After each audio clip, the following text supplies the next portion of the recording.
November 2023 मध्ये जी गारपीट झाली त्या गारपीटच्या बदल्यात राज्य शासनाने जे अनुदान वाटप केले त्या अनुदानात ग्रामसेवक यांनी मोठा भ्रष्टाचार केल्याची माहिती मांडवड ग्रामस्थांनी दिली आहे।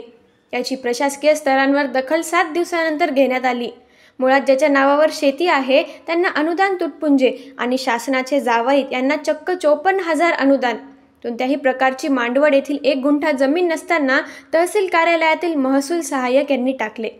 कोणत्या आधारित टाकले, कसे कोणत्याही प्रकारची फिर्याद या जावई बापू किशोर जाधव यांच्यावर दाखल नाही। नेमके अभय तहसीलदार महोदयांनी दिले का पंचायत समिती गट विकास अधिकारी यांनी दिले?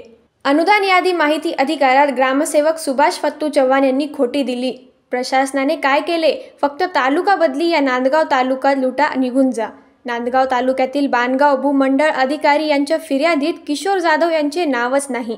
पंचायत समिती गट विकास अधिकारी, मांडवड कृषी अधिकारी, तहसीलदार कार्यालयामधील सहाय्यक लिपिक यांनी जावई बापू यांना अभय का दिले?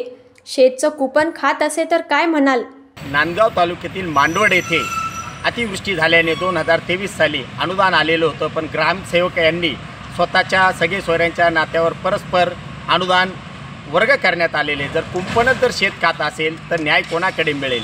परंतु गेली 20 दिवस मांडवड ग्रामस्थांनी उपोषण केले। उपोषण करून फक्त 11 लोकांवर गुन्हे दाखल करण्यात आले। मात्र किशोर जाधव नामक व्यक्तीच्या नावावर 54,000 रुपये गेले। ते जावई शासनाचे का चव्हाणांचे का महसूल सहाय्यक लिपिक यांचे? तर हे खूप कसरतीचं ठरलेलं आहे। हे शोधणं काम आता नांदगाव पोलीस करत आहेत। सुदर्शन प्रतिनिधी ग्रामीण, विजय धाम।